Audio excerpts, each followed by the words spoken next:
শিশুরাও পর্যন্ত তাদের এই বন্দুকের নল থেকে রক্ষা পায়নি। আওয়ামী লীগের যে ছাত্রলীগের সদস্য ছিল তারা সব জায়গায় লিফলেট বিতরণ করছে, আবার নতুন করে এই ধানমন্ডিতে নতুন নাটক সাজিয়ে তাদের ব্যর্থতার দায় ঢাকার চেষ্টা করতেছে। আগুন জ্বালাও একসাথে, ওই বেশিবাদের রাস্তা না ভেঙে দাও, ঘুরিয়ে দাও। ওই রশি লাগলে রশি নে, হাসিনা রে ফাঁসি দে। রশি লাগলে রশি নে, হাসিনা রে ফাঁসি দে। রশি লাগলে রশি নে, ওই একটা একটা লিগ ধর, কইরা ধরা চলে বর। একটা একটা লিগ ধর, ওই আওয়ামী লীগের রাস্তা না ভেঙে দাও, ঘুরিয়ে দাও। আওয়ামী লীগের রাস্তা না, ওই খুনি হাসিনা রাস্তা না ভেঙে দাও, ঘুরিয়ে দাও। ওই রশি লাগলে রশি নে, খুনি হাসিনা রে ফাঁসি দে।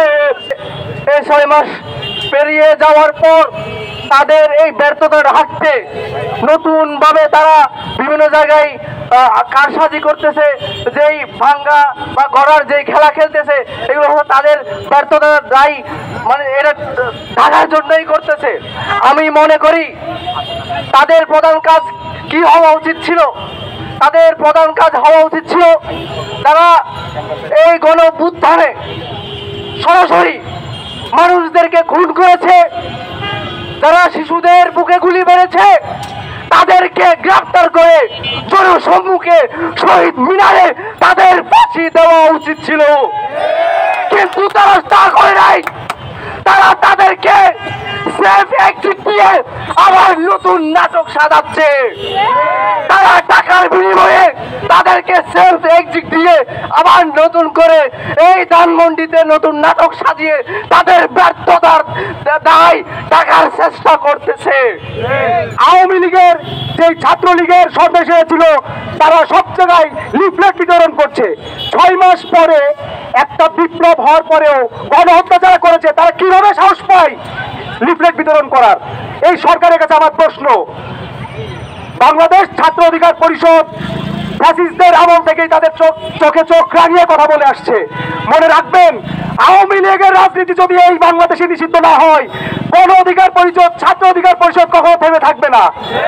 যতদিন এই বাংলাদেশে আওয়ামী লীগের রাজনীতি আপনারা নিষিদ্ধ না করবেন, আমরা সেই জুলাই বিপ্লবের মতো রাস্তায় রাস্তায় বারবার মানুষকে সজাগ করার জন্য প্রস্তুত থাকবো। আমরা চাই এই দেশ হোক জনগণের দেশ, এই দেশ, এই সরকার হোক জনগণের সরকার। জনগণ যা চাইবে এই সরকার যেন সেটাই করে।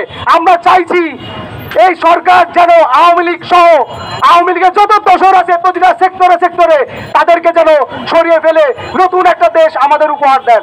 ধন্যবাদ। গণহত্যা চালিয়েছিল, আমাদের মা বোনদেরকে হত্যা করেছে, আমাদের শিক্ষার্থীদেরকে হত্যা করেছে, তারা শিশুদেরকে পর্যন্ত রেহাই দেয়নি। শিশুরাও পর্যন্ত তাদের এই বন্দুকের নল থেকে রক্ষা পায়নি। সেই আওয়ামী লীগ আবার এই বাংলার মাটিতে কিভাবে রাজনীতি করার স্বপ্ন দেখে, এই বাংলার মাটিতে রাজনীতি করার সাহস তাদের কি করে জাগে?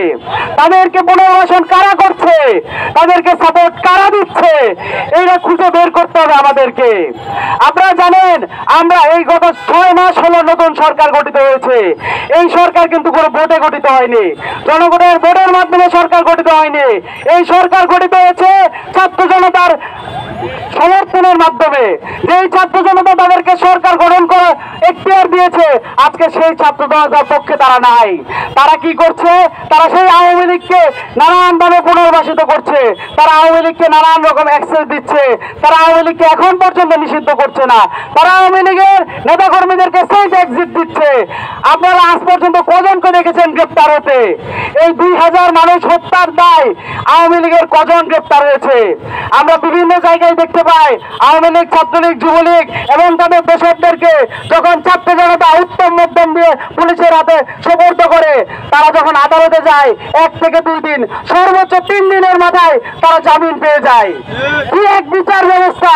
এই বিচার ব্যবস্থার জন্য কি আমরা এই নতুন করে বাংলাদেশ ফ্যাসিবাদ মুক্ত করেছিলাম? এই বিচার ব্যবস্থা থেকে কি আমরা মুক্তি পাবো না?